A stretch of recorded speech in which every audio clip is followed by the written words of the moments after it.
إذا مرحبا بكم جميعا في فيديو جديد. إذا هذا الفيديو خاص يعني طريقة إعادة يعني تصحيح ديال الورقة أو يعني وضع شكاية بالنسبة للناس اللي يعني موفقهمش الحظ أنهم ينجحوا وكان جا عندهم استدراكية، خاصة إذا كان النقطة مثلا 9 فما فوق 9 فاصلة. ممكن يعني أن هاد إعادة التصحيح تخدم المصلحة ديالك، بالإضافة حتى الناس اللي يعني جابوا شي نقطة مثلا وتأكدوا أنهم خدموا مزيان. يعني الغرض ديال إعادة التصحيح هي فقط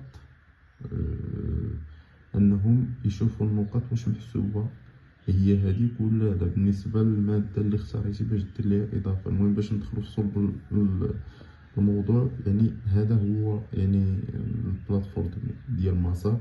كندخلو المعلومات، اسم المستخدم وايضا كلمة المرور. غتجيو هنايا الجنب، يعني عندنا بزاف ديال الاختيارات، خاصة يعني سميتو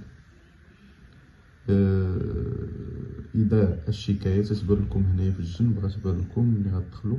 دابا السيت مازال عليه الضغط، غتبان لكم هنايا إذا الشكاية. من بعد تختار يعني المادة اللي بغيتي دير ليها الشكاية على ديك النقطة اللي تحصلتي عليها، مفهوم؟ كدير المادة وكدير النقطة اللي خديتي عليها، تدير حفظ الشكاية صافي. اما الا بغيتي مثلا تزيد مادة اخرى ممكن تزيدها، تدير اضافة عاوتاني، حيت كلشي تيبان لكم في السيت. راه حاولت انني ندخل من واحد الحساب ولكن مازال الضغط على السيت مبغاش يخدم.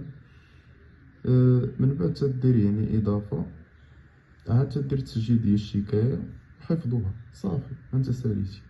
اما بالنسبة يعني ايضا الناس الاحرار حتى هما عندهم الحق يديروا حتى هما الشكاية من خلال يعني البلاتفورم او الموقع ديال كوندي، عفوا كوندي داتور.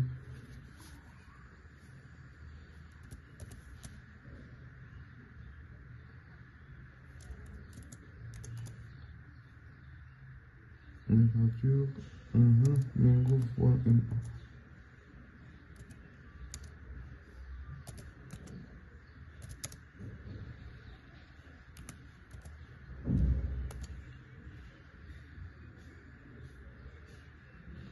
يعني هذه هي البلاتفورم، حتى هي راه عليه ضغط،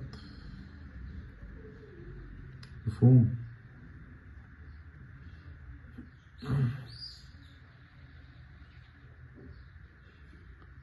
يعني كتدخل البطاقة، عفوا هو هذا، كتدخل يعني الرقم ديال البطاقة الوطنية وتدير التالي. المهم ملي تدخل الحساب ديالك أن أيضا يعني تتبان واحد يعني العبارات اللي هي إيداع الشكاية، تضغط عليها. من بعد تختار المادة وأيضا النقطة اللي تحصلتي عليها، ثم تدير يعني حفظ الشكاية وتسجيلها ولا تسجيل الشكاية والحفظ ديالها، أنت ساليتي إعادة التصحيح. أما بالنسبة لي بغيتي مثلا تزيد يعني مادة أخرى، ممكن أيضا تدير نفس الشكلية اللي شرحت في الأول، إضافة المادة والنقطة وحفظ ثم تسجيل الشكاية. هادشي اللي كاين، وكنتمنى لكم التوفيق ان شاء الله. بخصوص يعني الناس اللي ما توفقوش بالنسبه للاستدراكي، غنحاول ندير واحد يعني برنامج اللي غنخدموا عليه باش ان شاء الله حتى اللي ما توفقوش يتوفقوا ان شاء الله. وحاولوا تبارطاجيو الفيديو مع صحابكم، وتحياتي للجميع.